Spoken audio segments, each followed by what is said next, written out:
वंदे मातरम साथियों। आज के इस वीडियो में हम लोग हमारे डिसीजन कंट्रोल स्ट्रक्चर का second structure if else structure देखने वाले हैं। तो आइए स्टार्ट करते हैं। दोस्तों, पिछले वीडियो में हम लोगों ने सिंपल इफ स्ट्रक्चर देखा था, जिसमें हमने ये देखा था कि हमारा जो सिंपल इफ स्ट्रक्चर होता है वो केवल और केवल ट्रू कंडीशन में काम करता है, फॉल्स कंडीशन पर सिंपल इफ काम नहीं करता और हमारे प्रोग्राम का कंट्रोल इफ स्ट्रक्चर के बाहर आ जाता है। उसी प्रॉब्लम को दूर करता है हमारा इफ एल्स स्ट्रक्चर।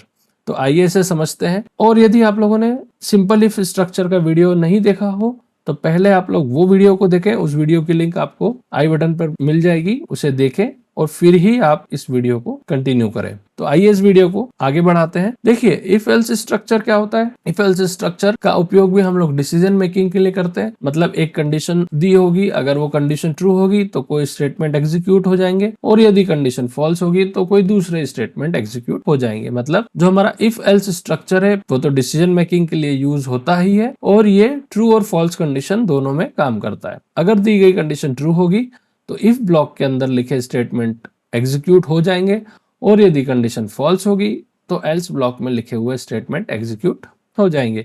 ये फ्लो चार्ट है। फ्लो चार्ट को आप लोग देख सकते हैं। यहाँ पर यदि कंडीशन ट्रू है इफ ब्लॉक के स्टेटमेंट चलेंगे और यदि कंडीशन फॉल्स है तो हमारे एल्स ब्लॉक के स्टेटमेंट चलेंगे। अब इसको यूज किस तरह से करना है तो आप ये सिंटेक्स देख सकते हैं।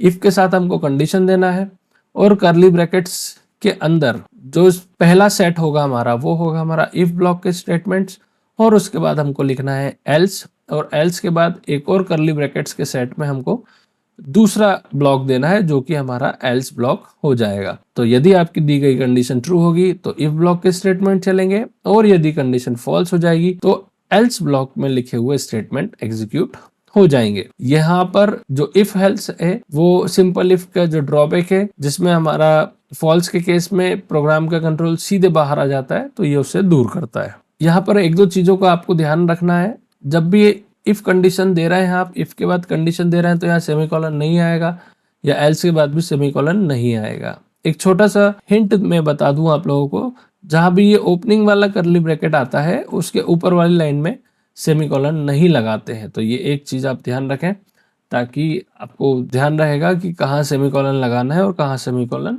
नहीं लगाना है। तो आइए अब इफ एल्स को एक प्रोग्राम से समझते हैं। इस वीडियो में हम लोग इफ एल्स के लिए एक प्रोग्राम देखने वाले हैं जिसमें हम यूजर से उसके मार्क्स इनपुट कराएंगे।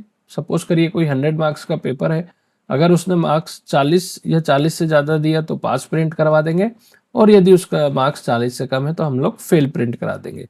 तो आइए स्टार्ट करते हैं इस प्रोग्राम को। यहाँ सबसे पहले मैं यूज़र से उसके मार्क्स पूछूंगा। तो मार्क्स पूछने के लिए मैंने एक मैसेज दिखा दिया, एंटर योर मार्क्स।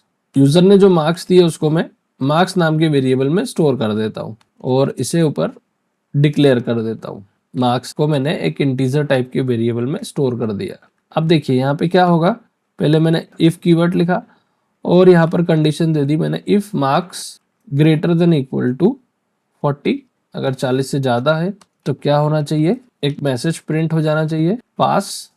ठीक है। और यदि कंडीशन फॉल्स है तो यहाँ पर मैं क्या करूँगा, एक एल्स ब्लॉक और बनाऊंगा, इसमें मैं प्रिंट करा दूंगा फेल। ठीक है। तो देखिए, अगर कंडीशन ट्रू होगी तो यहाँ से लेके यहाँ तक के स्टेटमेंट चलेंगे जिसे हम इफ ब्लॉक बोलेंगे और अगर कंडीशन फॉल्स होगी तो यहाँ से लेके यहाँ तक के स्टेटमेंट चलेंगे जिसे हम एल्स ब्लॉक बोलेंगे, है ना। और हमें क्या ध्यान रखना है, हमें यहाँ पर इफ के बाद सेमीकोलन नहीं लगाना है, ना एल्स के बाद सेमीकोलन लगाना है।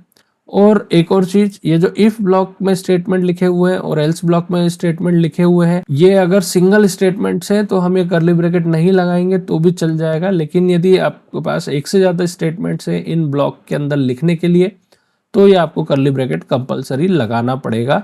तो मैंने तो यहाँ पे वैसे भी यहाँ पे कर्ली ब्रैकेट्स लगा दिए हैं। आइए स्टार्ट, हम इस प्रोग्राम को रन करके देखते हैं। तो मैंने इस प्रोग्राम को रन किया, मेरे सामने एंटर योर मार्क्स आया, मैंने ये मार्क्स दे दिए 85। तो ये 85 जाके मेरे मार्क्स नाम के वेरिएबल में स्टोर हो जाएगा। अब मैंने कंडीशन दी थी marks greater than equal to 40, तो ये कंडीशन हो रही है ट्रू और ट्रू हो रही है, इससे प्रिंट हो जाएगा हमारा आउटपुट पास। ठीक है। आई होप आप लोगों को ये वाला पोर्शन समझ में आया होगा। अब एक बार फिर से इस प्रोग्राम को रन करते हैं और इस बार फॉल्स कंडीशन देके देखते हैं। तो देखिए यहाँ पर फिर से मेरे सामने एक मैसेज आया, एंटर योर मार्क्स। मैंने मार्क्स दे दिए 25।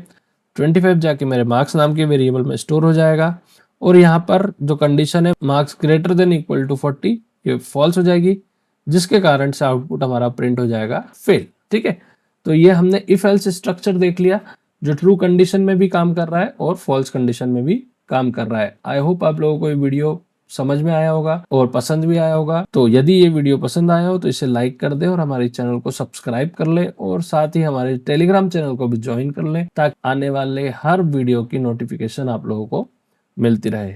मिलेंगे फिर से अगले वीडियो में, तब तक के लिए बाय बाय, वंदे मातरम।